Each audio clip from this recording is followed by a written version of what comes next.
보리수잎 27. 경전에 나오는 비유담 몇 토막. 두 개의 비유, 비유와 우화. 야나쌌다 지음, 박은화 옮김.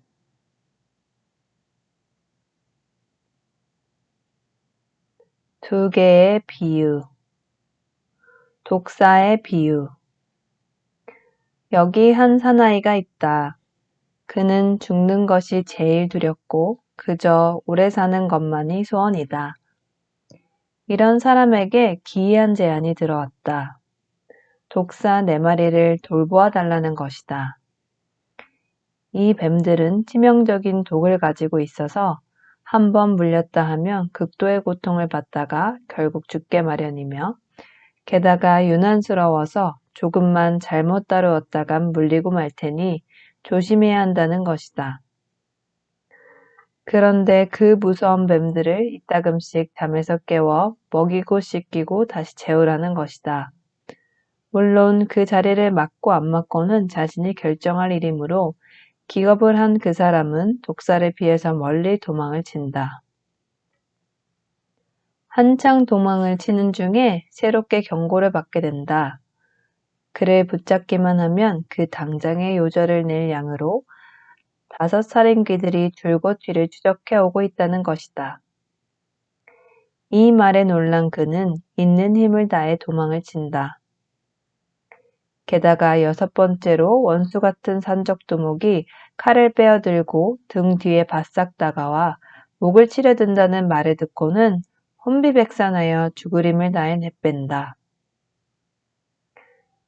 무서운 4마리 독사에다 5 살인귀들, 그리고 칼을 빼어든 산적두목에게서 벗어나려는 필사의 노력을 하는 이 가련한 사나이는 마침 어떤 마을에 도달하게 되어 숨을 곳을 찾아 두리번거린다. 그러나 딱하게도 그곳은 빈 마을로 집들이 다 텅텅 비고 방 안에는 빈 그릇만 썰렁하게 널브러져 있을 뿐이다. 행여나 하고 살피는 중에 이번에는 또 떼강도 한 패가 이 버려진 마을로 약탈하려 몰려오는 것을 보게 된다. 겁에 질려 그는 다시 달아난다. 그러다가 어느 망망한 강변에 이른다. 거기엔 다리는커녕 나룻배도 거룻배도 없다. 그 넓은 강을 건널 뗏목마저도 눈에 띄지 않는다. 하지만 강 저편 언덕으로 건너가는 것만이 안전하고 불행을 면할 수 있는 길이기에 그는 널빤지나 나무토막, 갈대, 넝쿨, 잎사귀, 송진 같은 것을 주워 모아 뗏목을 만든다. 그리고는 팔과 다리로 뗏목을 부지런히 저어 마침내 강을 건너 공포와 고통이 없는 저편 강변에 무사히 올라서게 된다. 이 우화는 무엇을 뜻하는가? 4마리 독사는 지, 수, 화, 풍의 4대를 의미한다. 다시 말하면 물질의 기본 요소, 특히 우리 육신을 구성하는 기본 요소들로 경고성, 응집성, 열성, 그리고 동성이다. 5 살인귀는 오온을 가리킨다. 부처님은 소위 인간이라는 존재를 구성하는 물질적, 정신적 진행 과정을 오온으로 나누어 설명하신다. 그것은 육체, 감수성, 인식, 의지적 행동과 그 밖의 모든 정신적 과정, 일체의 인지 또는 의식이다. 이 오온은 인간뿐 아니라 사실상 일체의 유정물에게 모두 해당된다. 버려진 마을은 의식 생활의 6개 안쪽 바탕으로서 5 감각기관 그리고 6번째로 모든 면에서의 마음으로 이루어져 있다. 현자는 이들 기관 중 어느 것을 검토해봐도 거기서 자기 자신, 자아 또는 에고라 부를 그 어떤 지속적인 실체나 정신적인 실제 혹은 영혼이랄까 아니면 달리 비슷한 이름으로 부를 수 있는 그 어떤 것의 흔적도 찾아볼 수 없기에 빈 마을이라 한 것이다. 마을을 터는 떼강도는 우리 의식 생활의 바깥 바탕을 가리킨다. 보이는 형상, 소리, 냄새, 맛, 몸의 감촉 대상, 그리고 사유 대상으로 모든 인식 대상을 말한다.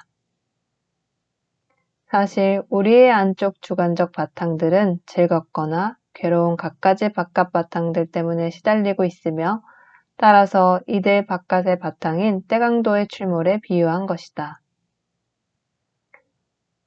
칼을 빼든 산적 두목은 히탐으로서 고의 원인인 가래와 동의어이다. 만약 약탈자인 6 경계들이 이 가래의 꼬임에 넘어가게 된다면 미상불 큰 재앙이 아닐 수 없다. 망망한 큰 물은 4가지 폭류라는 것으로 불교의 가르침에 따르면 첫째, 감각적 쾌락을 쫓는 가래. 둘째, 생에 대한 가래. 셋째, 이론과 삿된 견해에 집착하는 것. 넷째, 3계 일체 중생의 본질에 대한 무지, 미망 상태에 집착함이다. 위험으로 충만한 이편 언덕은 이 고해에 살고 있는 소위 인간이라는 존재를 가리킨다. 저편 언덕은 안전한 피난처이며 바로 열반이다. 뗏목은 피안으로 기필코 건너가려면 꼭 타야 하는 것으로 팔정도를 의미한다. 이 팔정도는 말할 것도 없이 부처님 가르침의 핵심 부분으로 크게 분류하면 개, 정, 해로 이루어진다. 팔과 다리로 저어서는 목표에 도달하기 위해 온 힘을 다 쏟는 것을 뜻한다. 강을 건너 마침내 피안에 올라선다는 것은 구경의 해방, 해탈, 완전한 청정, 성스러움, 다시 말해 정등각자인 부처님이 선포하셨던 그 목적이 달성된 아라한과의 성취를 의미한다. 이 독사의 비유에서 우리는 불교 천리의 요체에 접하게 된다. 만일 우리가 이 놀라운 천리를 바르게 이해하고 실생활에서 실천해 나간다면 그것은 바로 이 세상에 속한 일체의 것에서 헤어나 그 구속으로부터 해방되는 과정에 들어간 셈이 된다. 자, 그러면 이 천리를 우리 일상생활에 적용할 때 그것이 얼마나 중요한 의미를 갖게 되는지 여러분은 짐작이나 할 수 있겠는가? 만일 우리 육신과 일체 유형물을 독사로 여길 줄 알게 되면 그때 우리는 남이 자기보다 매력적인 외모를 지녔다 해서 부러워하지도 않을 것이며 내가 못생겼다 해서 기가 죽지도 않을 것이다. 외모를 가꾸느라 쓸데없이 많은 시간을 허비하지도 않을 것이다.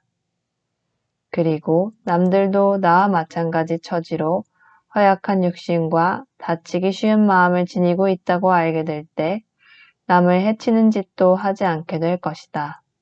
또 이 새롭고 위대한 천리를 실천에 옮긴다는 것은 우리가 남들의 고통에서 헤어날 수 있도록 힘껏 도와야 한다는 것을 뜻하기도 한다. 즉, 차치해 보았자 시중이나 들어줘야 할 독사를 더 많이 가지려고 헛되이 애를 쓰지 않게 될 뿐 아니라 우리 주변의 모든 사람들을 물심양면으로 돕게 되고 나아가서 그들에게 해탈로 가는 길을 가르쳐 주게 될 것이다. 우리가 이 새로운 인생관을 실천에 옮기는데 가장 기묘한 것은 체계적으로 교리를 연구하며 계율을 익히는 길을 택하거나 아니면 생의 본질에 화련히 눈뜨게 되는 것이다. 이 중 후자의 통찰력이나 또는 저절로 돈발하는 순수지는 때로 대단히 강력하여 폭류를 건너버린다. 그것은 갑자기 찾아든 어떤 한순간에 일어날 수도 있고 아니면 그러한 순간들이 연속적으로 올 때 일어나기도 한다. 그러나 이런 직관적 통찰력도 지금까지 계를 익히고 경전을 연구하고 그리고 선정에 들어 완전한 홀로를 이룬 경험들과 그리고 여러 전생 동안 쌓아온 공덕의 누적 효과가 빚어낸 결과인 것이다. 따라서 우리는 이와 같은 최종적 실현을 도와줄 유리한 조건들을 형성해 나가야 한다. 그러자면 깨달으신 분의 인생 천리를 행위 규범으로 삼아 거기에 맞추어 나날의 삶을 살아가도록 부단히 노력하는 수밖에 없다.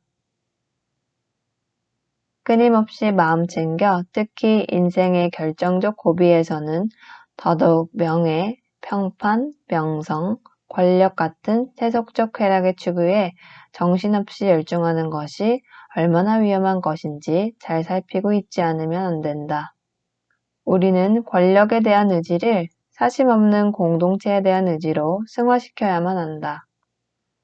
숭고한 품행과 매사를 빈틈없이 그 본질까지 꿰뚫어보는 자세를 견지함으로써 우리는 자신의 선의를 모두에게 베풀며 그때는 계급도, 신앙신조도, 인종도, 적과 동지도 문제되지 않을 것이다. 그래서 그 모두로 하여금 세속과 격종의 폭류를 건너도록 도와줄 채비를 갖추게 될 것이다. 우리는 나날의 삶에서 가장 좋은 시간들을 우리 생의 진정한 본질과 해탈의 가능성에 대한 전망이나 통찰력을 개발하는 데에 맞춰 마땅하다. 일상의 삶에서 떨어져 홀로일 수 있는 능력이 증장되면 될수록 저 피안에 더 없는 행복 또한 점점 실제적인 것으로 다가와 마침내는 그것만이 우리가 추구할 가치가 있는 유일한 실제로 확신하기에 이를 것이다. 처음에는 꿈같던 환상이 이 삶의 천리를 현실에 적용시키기 위해 진지하고도 간단 없이 분투 노력하는 사람에게는 현실로 다가오는 것이다. 이 철학을 마음속 깊이 다져두려면 다음의 비유도 음미해 보는 것이 좋겠다. 통나무의 비유. 한때 세종께서는 고산비의 겐지스 강변에 머무르고 계셨다.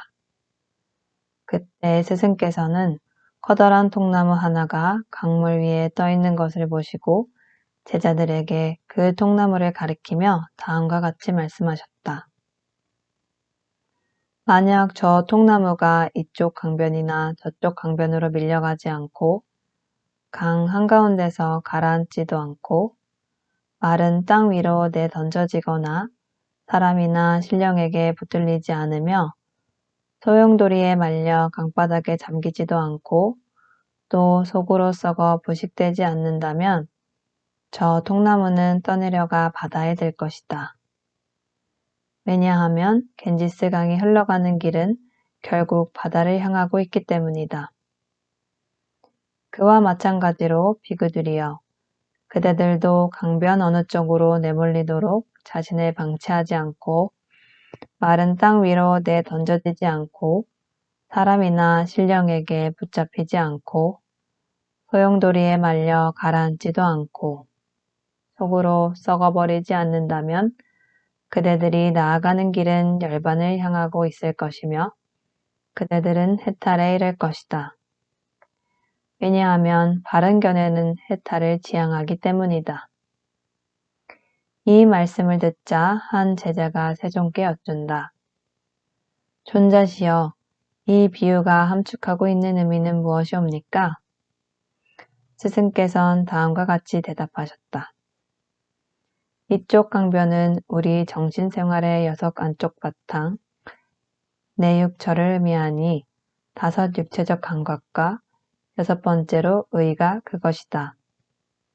저쪽 강변은 6 바깥 바탕, 외육처 또는 대경을 말한 것으로 5 감각 대상과 의의 대상이다. 강 한가운데서 가라앉는다는 것은 감각적 즐거움에 빠져드는 것을 말하며 마른 땅에 던져지는 것은 향상을 그르치는 자만을 가리킨다. 사람에게 붙들린다 함은 모든 시간을 사람과 어울리는 데 빼앗겨 온갖 시시한 일에는 모든 신경을 쓰면서도 정작 중요한 자기 향상은 뒷전에 두는 것을 말한다. 신령에게 붙들린다 함은 천상세계의 천신으로 태어날 욕심으로 공덕행을 하거나 신앙생활을 하는 것을 말한다. 소용돌이에 말려 강바닥에 잠긴다는 것은 세속에 즐거움을 쫓는 데 집착하는 것으로 이잼이 저 즐거움을 쫓다 보니 속된 탐욕의 소용돌이에 말리고 말아 삶의 원대한 과제에 대해서는 생각할 겨를조차 없이 지내고 마는 것을 말한다. 속으로 썩어 부식된다는 말은 부도덕, 불륜, 정신적 오염, 종잡을 수 없는 행위, 위선, 속은 폭삭 썩어 있으면서 선하고 덕 있는 척하는 것이다. 이 두 번째 비유 역시 불교의 인생 천리를 매우 인상적으로 그려 보이고 있다. 깨달으신 분을 진정으로 따르는 사람들의 목표가 과연 무엇인지 잘 지적하고 있기 때문이다. 시간이 나는 대로 몸이나 보살피고 쓸데없는 독서나 쓰잘데없는 이야기로 마음을 채워서는 안 될 뿐 아니라 세속적 즐거움이나 단순한 지적 유의의 추구에 열중하고 있어서는 안 된다는 것이다. 또한 어떤 종류의 자만도 우리 마음속에 자리하게 방치해서는 안 될 것이니 도대체 우리 속에 또는 우리에 대해 자랑할 거리가 얼마나 되겠는가. 여가 시간을 몽땅 속된 인간들과 어울리는 데 써버리는 것은 물론 안 될 일이고 오히려 우리는 마음을 가꾸는 일에 자기보다 앞서 나아가고 있는 사람들과 어울리도록 부단히 애씀으로써 분별 있게 지혜와 덕을 추구하는 데 가능한 한 많은 시간을 할애해야 할 것이다. 또한 생활의 일정 시간을 지혜를 키우는 책을 연구하고 또 명상하는 데 바쳐야 한다. 그리고 정등각자의 제자라는 이름값을 하려면 천상 낭만을 목적 삼아 청정한 계행을 닦고 있어서도 안 된다. 그런데 제대로 깨닫지 못한 속물들이 그런 잘못을 얼마나 많이 범하고 있는가. 우리는 그런 따위들의 현혹되는 일 없이 깨달음의 궁극 목표를 굳게 염두에 새기고 금생에 그 목표를 향해 뚜렷한 향상을 이루고야 말겠다는 결의를 견지해 나가야 할 것이다. 그러한 향상을 이루기 위해서 또 불교의 인생 천리를 충분히 파악하기 위해서 우리는 피안 또는 구경열반이 가져다줄 안전이 무엇을 의미하는지 알아야 한다. 무엇보다도 그것은 탐, 진, 치라는 악의 세 뿌리를 근절하는 것이다. 차 안에 아직 매여있는 주제에 피안의 완전한 소식을 어찌다 알 수 있으랴만 부처님의 장엄하신 선언에 귀 기울이고 있노라면 그 어렴풋한 모습을 떠올려 볼 수 있다. 비구들이여 태어난 것도 아니요 비롯된 것도 아니요 만들어진 것도 아니요 형성된 것도 아닌 것이 있다. 만약 이와 같이 태어나지도 비롯되지도 만들어지지도 형성되지도 않은 것이 없다면 태어나고 비롯되고 만들어지고 형성된 것들의 세계로부터 벗어난다는 일은 불가능한 것이다. 그러나 태어나지도 비롯되지도 만들어지지도 형성되지도 않은 것이 있기에 이 태어나고 비롯되고 만들어지고 형성된 것의 세계로부터 벗어나는 것이 가능한 것이다.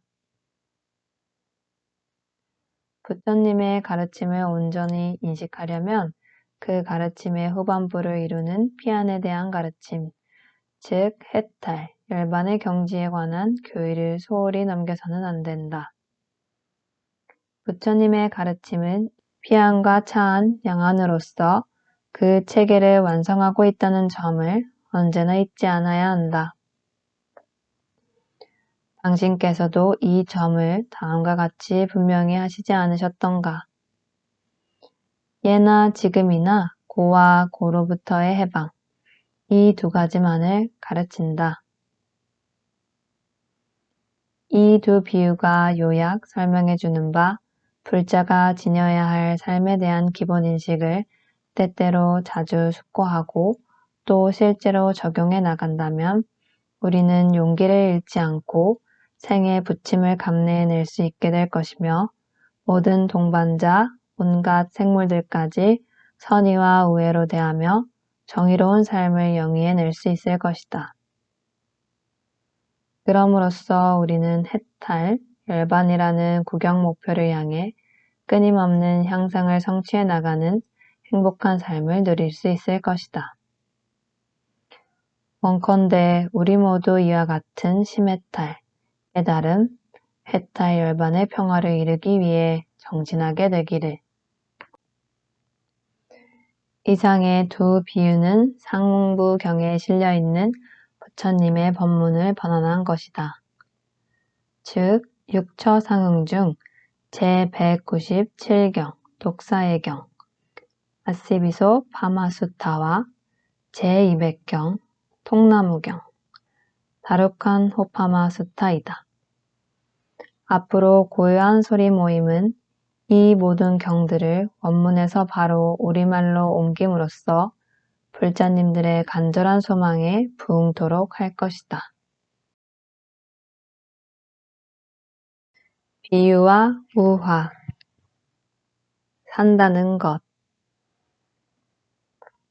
산다는 것이 무엇인지를 보여주는 비유가 있다. 어떤 사람이 배를 저어 강을 내려가고 있었다. 그때 누군가가 강가에서 다음과 같이 타일렀다. 여보게 멈추시게. 물살도 급한데 뭐가 그리 신이 나서 노를 젓는가?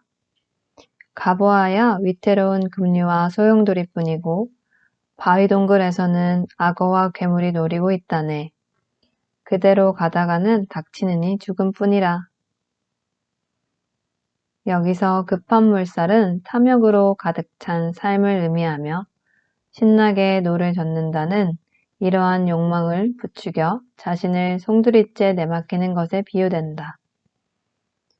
위태로운 급류란 그런 탐욕에 내맡긴 삶에서 오는 괴로움과 고통을 뜻하며 소용돌이는 쾌락에서 헤어나지 못하는 것을 의미한다.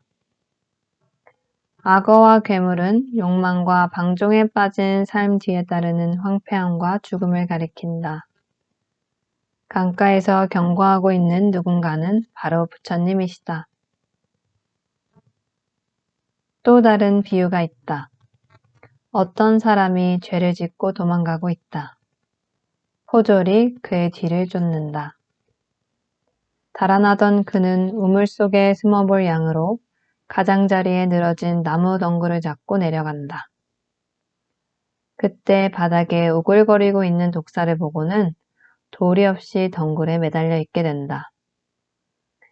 이내 팔은 아파오는데 이번에는 흰 생쥐와 검은 생쥐가 그 덩굴을 갉아먹는 것이 아닌가? 덩굴이 끊어지면 독사에게 물려 죽고 말 형편이다. 그 와중에 문득 위를 쳐다보니 얼굴 바로 위에 벌집이 있고 꿀이 한 방울씩 떨어지고 있다. 그는 자신이 처한 모든 위험을 까맣게 잊은 채 꿀맛을 즐기고 있다. 여기에서 쫓기는 이는 태어나서 고통을 겪다가 홀로 죽어가는 인간을 의미한다. 포졸과 독사는 갖가지 욕망덩어리인 육체를 말하며 덩굴은 인간의 수명을 가리킨다. 흰 생쥐, 검은 생쥐는 낮과 밤의 상징으로 시간의 흐름인 세월을 의미한다. 꿀은 살면서 겪는 온갖 괴로움을 잠시 잊게 하는 육체적 쾌락을 의미한다. 히말라야 산기슭에 여러 짐승과 새들과 더불어 앵무새 한 마리가 살고 있었다. 어느 날 세찬 바람이 불자 대나무들이 서로 부벼져 숲속에 불이 났다. 그러자 짐승과 새들은 모두 겁에 질려 어쩔 줄을 몰랐다. 앵무새는 그들이 놀라서 쩔쩔매는 모습을 보기가 딱했고 그동안 자신의 안식처였던 대나무 숲의 고마움을 생각해서 있는 힘을 다해 불을 끄려고 했다. 앵무새는 근처 연못물에 날개를 적셔다가 불이 난 곳에 물방울을 떨어뜨렸다. 그는 숲의 은혜를 잊지 못해 안타까운 마음으로 부지런히 물을 뿌려댔다. 자기를 돌보지 않는 인정스러운 앵무새의 마음이 천신의 눈에 띄었다. 천신은 하늘에서 내려와 앵무새에게 말했다. 너의 용기는 참으로 가상하다. 하지만 이렇게 큰 불이 났는데 물 몇 방울이 무슨 소용이 있겠느냐? 그러자 앵무새는 이렇게 대답했다. 보온의 마음과 희생정신으로 이루지 못할 것이 있으려 보여. 나는 끝까지 해볼 작정이에요. 안 되면 다음 생에 다시 태어나서라도 하겠습니다. 그 갸륵한 마음씨에 감동된 천신은 앵무새를 거들어 불을 꺼주었다. 옛날 히말라야 산속에 몸 하나에 머리가 둘인 새가 살고 있었다. 어느 날 한쪽 머리는 다른 쪽 머리가 혼자서 맛있는 과일을 먹는 것을 보고 부화가 나서 이렇게 내뱉었다. 좋아, 그럼 난 독이 든 과일을 먹을 테야. 그쪽 머리는 정말로 독이 든 과일을 먹었고 그러자 머리 둘 가진 그 새는 죽고 말았다. 옛날에 돈은 많은데 무척 어리석은 사람이 있었다. 그는 이웃 사람이 집을 3층으로 잘 지어놓은 것을 보자 부러운 생각이 들었다. 자신도 재력이 충분하므로 그와 똑같은 집을 짓기로 마음먹었다. 그래서 그는 목수를 불러 집을 짓게 했다. 일을 맡은 목수는 바로 기초를 다지기 시작했고 이어서 1층, 2층, 그리고 3층을 올릴 예정이었다. 그러나 옆에서 지켜보던 어리석은 부자는 몹시 안달하면서 말했다. 나는 기초도 1층도 2층도 다 필요 없소. 내가 원하는 것은 3층이요. 빨리 3층이나 멋있게 지으란 말이오. 어리석은 이는 언제나 결과에만 연연하여 성급해한다. 그런 나머지 좋은 결과를 얻기 위해 반드시 먼저 기울여야 할 노력은 소홀히 한다. 좋은 결과를 얻으려면 응분의 노력이 선행되어야 하는 법. 마치 기초와 1층, 2층이 없이는 3층이 있을 수 없듯이. 한 번은 어느 바보스러운 사람이 꿀을 끓이고 있었다. 그때 마침 친구가 찾아왔으므로 그에게 꿀을 대접하고 싶었다. 그러나 꿀이 너무나 뜨거워 먼저 식히지 않으면 안 되었다. 한심하게도 그는 꿀을 식힌답시고 그릇을 불 위에 올려놓은 채 부채질만 해댔다. 이와 마찬가지로 누구나 세속적인 열정에 불을 먼저 끄지 않고는 냉철한 지혜의 꿀을 얻지 못한다. 세속적 욕망이라는 덫을 벗어날 수 있는 길은 하나밖에 없다. 이를테면 뱀, 악어, 새, 개, 여우, 그리고 원숭이 등 성질이 전혀 다른 6가지 동물들을 하나의 밧줄로 꽉 묶어두었다고 가정해보자. 이 동물들은 자기 우리를 찾아가려고 각기 나름대로 날뛸 것이다. 뱀은 풀숲을, 악어는 물을 찾을 것이고, 새는 하늘로, 개는 마을로, 여우는 외딴 절벽으로, 원숭이는 숲속으로 달아나려 들 것이다. 그들은 제가끔 몸부림쳐 보지만 한데 묶여있는 탓으로 그때그때 가장 힘센 것이 끄는 쪽으로 끌려가게 될 것이다. 인간은 이 후화에 나오는 녀석동물처럼 눈, 귀, 코, 혀, 촉감, 마음 6가지 감각을 한 몸에 지니고 그 감각들의 욕구에 이리저리 끌리며 순간순간 가장 강렬한 욕구에 지배당하게 된다. 그런데 이들 6동물을 모두 하나의 기둥에 묶어둔다면 그들은 밧줄을 벗어나려고 애쓰다가 마침내는 녹초가 되어 기둥 밑에 기진맥진 쓰러져 버릴 것이다. 여기에서 기둥은 정념을 의미하며 바로 이처럼 사람이 마음 하나를 길들여 제어하게 되면 나머지 5감각은 더 이상 문제가 되지 않을 것이다. 마음만 통화할 수 있다면 우리는 지금이나 앞으로나 진정한 행복을 얻게 될 것이다. 옛날에 도깨비 둘이서 상자 하나, 지팡이 하나, 그리고 신발 한 켤레를 넣고 온종일 입씨름을 하며 티격태격하고 있었다. 어떤 사람이 지나가다가 이 광경을 보고 물었다. 왜 이것들을 가지고 다투는가? 무슨 신통력이 있길래 서로 가지려고 싸우고 있는가? 도깨비들이 대답하기를 그 상자는 음식이든 옷이든 보물이든 원하는 것은 무엇이나 나오게 하고 지팡이로는 모든 적을 굴복시킬 수 있으며 그 신발을 신으면 하늘을 날아 어디든지 갈 수 있다는 것이었다. 이 말을 듣자 그 사람은 서로 다툴 필요가 뭐 있나? 잠깐만 비켜주게. 이 물건들을 둘이서 공평히 나눌 수 있는 방법을 알려주겠네. 라고 말했다. 그 말에 도깨비들은 자리를 비켜주었고 그들이 사라지자마자 그 사람은 신발을 신고 상자와 지팡이를 거두어 하늘로 날아가 버렸다. 이 오화에서는 도깨비는 잘못된 견해를 가지고 있는 인간을 나타낸다. 원하는 것이면 무엇이나 다 나오는 상자는 자비행으로 얻어지는 공덕을 비유하고 있다. 하지만 사람들은 입으로 자비를 말하면서 실제로는 자비행의 공덕이 얼마나 무한한지, 그래서 얼마나 많은 보물을 얻을 수 있는지를 깨닫지 못한다. 지팡이는 마음을 집중시키는 수행을 의미한다. 하지만 사람들은 입으로는 수행을 말하면서 실제로 마음을 집중시키는 수행이 모든 세속적 욕망을 가라앉힐 수 있다는 것은 알지 못한다. 신발 한 켤레는 우리의 생각과 행동을 동시에 청정케 하는 균형 잡힌 수행을 통해서 모든 세속적 욕망과 견해의 싸움을 초월할 수 있음을 비유한다. 그러나 이런 사실을 알지 못하는 어리석은 사람들은 상자니 지팡이니 신발이니 하며 논쟁과 싸움만을 일삼고 있다. 어떤 집에 아름다운 여인이 옷을 잘 차려입고 찾아왔다. 집주인이 그녀에게 누구인가를 물으니 그녀는 자신이 부의 여신이라고 대답했다. 주인은 기뻐하며 그녀를 잘 대접했다. 곧이어 못생긴 여인이 옷을 초라하게 입고 나타났다. 주인이 누구냐고 묻자 그녀는 빈곤의 여신이라고 대답했다.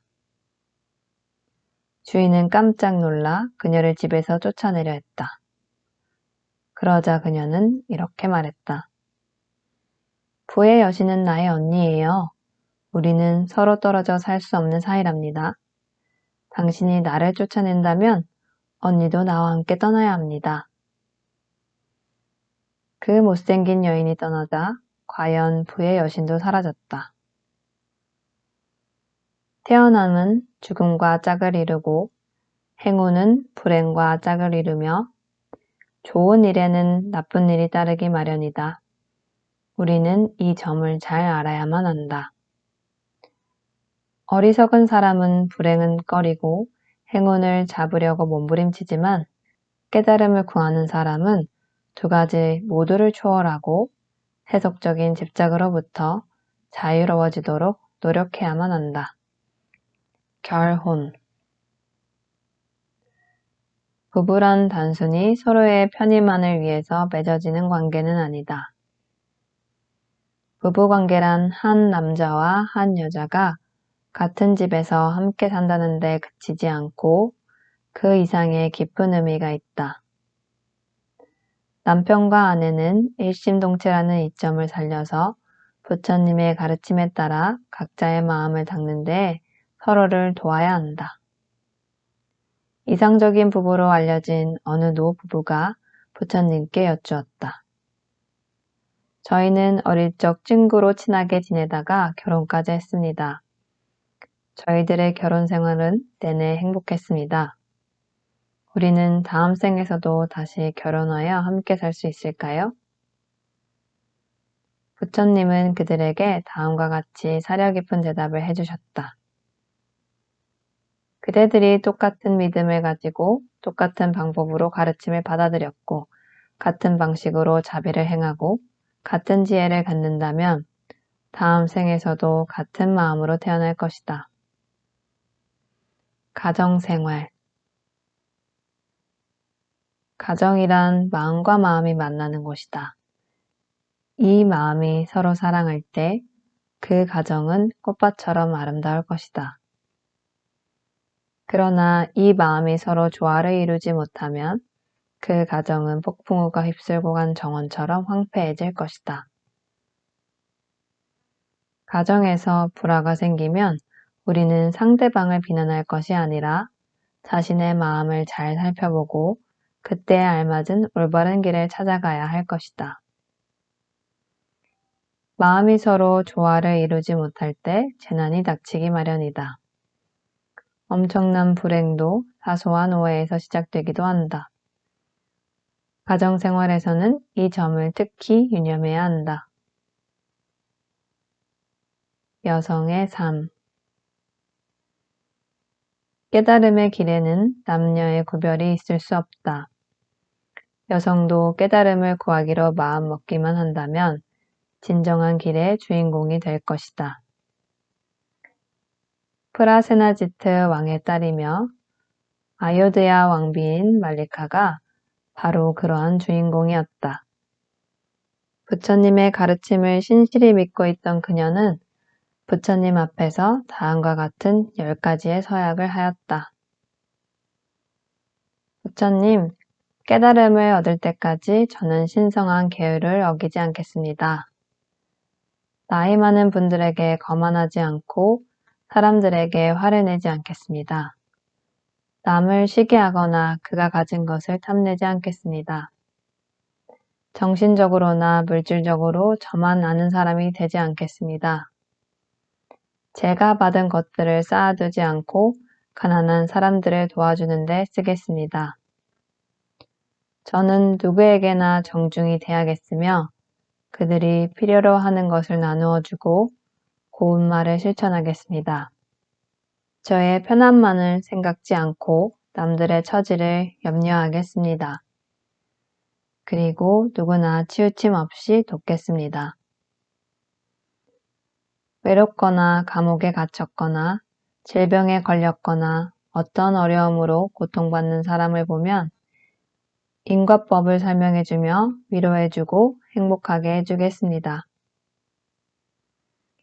만일 사람들이 산 짐승을 잡거나 동물에게 잔혹하게 하는 등 생명을 해치지 말라는 계율을 어기는 것을 보면 벌 받을 만한 자들은 벌을 주고 타이를 만한 이들은 타이르겠습니다. 또 저의 능력이 닿는 한 그들이 저지른 과오를 뉘우치게 하고 잘못을 고치게 하겠습니다. 저는 바른 가르침을 구하기를 게을리하지 않겠습니다. 진리는 어디 안에 있는 것이지만 바른 가르침을 등한히 하면 순식간에 멀어지게 되고 깨달음의 피안에 이르지 못함을 알기 때문입니다. 그리고 그녀는 불행한 사람들을 위하여 다음과 같은 3가지 서원을 세웠다. 첫째, 모든 이들이 평안하게 되도록 힘쓸 것을 서원합니다. 다음에 어떤 생을 받게 되든지 이 소원은 성근이 되어 선법을 잘 알아듣는 지혜로 자라날 것임을 믿습니다. 둘째, 선법을 잘 알아듣는 지혜를 얻은 다음에는 모든 사람들을 가르치기에 꾸준히 힘쓸 것입니다. 셋째, 나의 몸과 생명과 재산을 다 바쳐서라도 바른 가르침을 수호하겠습니다. 가정생활의 진정한 의미는 서로 격려하고 도와주면서 함께 깨달음의 길로 나아가는 데 있다. 비록 여자일지라도 말리카 왕비처럼 깨달음을 구하는 마음으로 위와 같은 맹세와 서원을 한다면 누구나 부처님의 훌륭한 제자가 될 수 있을 것이다. 조화로운 사회. 칠흑같이 어두운 황량한 들판에서 수많은 생물들이 한치 앞을 못 보고 꿀거리고 있다고 가정해보자. 생물들은 필시 겁에 질려 어둠 속에서 서로를 몰라보고 마구 내다르며 허우적대기도 하고 외톨이로 떨어져 버리기도 할 것이다. 이는 정말 눈뜨고 볼 수 없는 딱한 상황이다. 그때 어떤 비범한 사람이 횃불을 들고 나타나서 주위가 밝아지고 모든 것이 또렷이 보이게 되었다고 상상해보자. 어둠 속에 외톨이로 있던 생물들은 그제야 주변을 둘러보고 서로를 알아보게 되어 반갑게 정을 나누며 안심하게 될 것이다. 여기에서 황량한 들판은 부질하는 어두움 속에 놓여있는 사바세계를 의미한다. 마음속에 지혜의 빛을 지니지 못한 사람은 외로이 두려움에 떨며 방황한다. 그들은 외톨이로 태어나고 외톨이로 죽는다. 또한 주변 사람들과 화합하여 어울릴 수 있는 법을 모르기에 도리 없이 낙심하고 두려움 속에서 살아간다. 비범한 사람이 횃불을 들고 나타난다는 말은 부처님께서 인간의 몸으로 나투시어 지혜와 자비의 빛으로 세상을 밝힌다는 의미이다. 그 빛을 받아 사람들은 자신과 타인의 존재를 깨닫게 되고 서로 친구가 되어주며 조화로운 인간관계를 맺게 된 것을 기뻐한다. 하나의 공동체 속에서 아무리 많은 사람이 함께 산다 하더라도 그들이 서로를 알지 못하고 서로에게 연민을 느끼지 못한다면 진정한 우정의 공동체는 아닌 것이다. 믿음과 지혜가 빛을 밝혀주는 사회만이 진정한 공동체이다. 그러한 곳에서는 사람들이 서로를 이해하고 신뢰하며 조화로운 사회관계가 이루어진다. 실로 조화로움이야말로 참된 공동체나 조직체의 생명이며 진정한 의미이다. 피는 피로 씻을 수 없는 법, 원한은 원한으로 풀 수 없는 법, 원한은 잊음으로써만 없앨 수 있는 것. 마음이 청정해지면 사려가 깊어진다.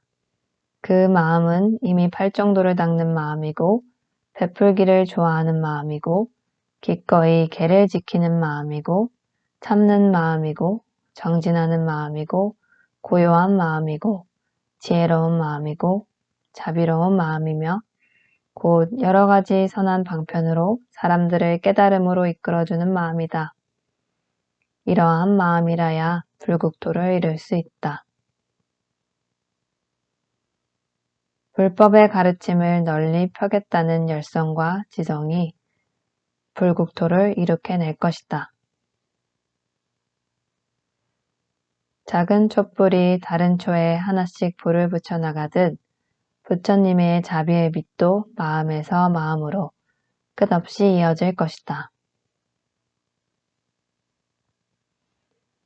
제가 불자들이 항상 명심해야 할 것은 그들이 불, 법, 승, 삼보에 귀의하고 계를 지키는 이유가 궁극적으로 깨달음을 얻기 위해서라는 사실이다. 그런 까닭에 그들은 비록 오욕의 세계에 몸담고 있다 해도 오욕의 집착을 버려야만 한다. 또한 제가 불자들이 잊어서 안 될 일은 우리가 사랑하는 가족들과 조만간 헤어져야만 하고 자신도 필시 이승을 하직해야 한다는 사실이다. 그러므로 우리는 세속적인 것들에 집착하지 말고 생사를 초월한 깨달음의 세계에 마음을 모아야 한다. 신심은 청정하고 부드러우며 항상 참고 견디며 결코 다투지 않고 남을 괴롭히지 않고 항상 불, 법, 승, 삼보를 염하는 마음이다. 그러면 저절로 환희심이 샘솟고 어디에서나 깨달음의 빛이 비추일 것이다. 부처님의 가르침을 따르는 사람들은 제법무아의 진리를 바로 알아서 살아가며 인연 맺게 되는 것들을 결코 가볍게 여기지 않고 있는 그대로 받아들이며 구경의 깨달음에 도움이 되는 것으로 만들려고 애쓴다. 우리는 깨달음의 세계만이 의미 있고 평화롭다고 여기고 이 세상은 온통 무의미하다거나 혼돈으로 채워져 있다고 생각해서는 안 된다. 오히려 세상의 갖가지 일들 속에서 깨달음의 방법을 체득해야 할 것이다. 꽃은 꽃을 피울 여러 가지 조건들이 갖추어졌기에 피어나게 된다. 잎이 지는 것도 그럴 만한 조건들이 갖추어졌기 때문이다. 조건들이 갖추어지지 않은 채 꽃이 필 수는 없으며 잎이 저절로 질 수도 없다. 그렇게 모든 것은 생겨나고 또 소멸한다. 변화없는 것은 아무것도 없다. 모든 것이 일련의 원인과 조건들로 만들어지고 또 같은 원리에 따라 사라진다는 것은 이 세상의 영원하고도 변함없는 법칙이다. 모든 것은 변하기 마련이며 그 무엇도 변하지 않고 그대로 있을 수는 없다. 모든 것은 일련의 원인과 조건들로 만들어지고 또 같은 원리에 따라 사라진다. 모든 것은 변하기 마련이며 그 무엇도 변하지 않고 그대로 있을 수는 없다. 이것은 이 세상의 영원하고도 변함없는 법칙이다. 통나무 하나가 강물에 떠내려가고 있다고 가정해보자. 도중에 좌초하거나 가라앉지 않고 누군가가 건져내지 않고 썩지도 않는다면 그 통나무는 결국 바다에 이르게 될 것이다. 산다는 것은 도도한 강물의 흐름에 내맡겨진 이 통나무와 같다. 어떤 이가 방종한 삶에 빠지지 않고 출가하여서도 고행을 고집하지 않고 자신의 미덕을 과시하지 않으며 못된 짓에 재미 붙이지 않으며 깨달음을 추구함에 있어서 일어나는 망상을 하찮게 여기지도 않고 두려워하지도 않는다면 그는 중도를 따르는 사람이다. 깨달음으로 가는 길에서 중요한 것은 그 어떠한 극단에도 사로잡히거나 얽혀들지 않는 것이다. 다시 말해서 언제나 중도를 가는 것이다.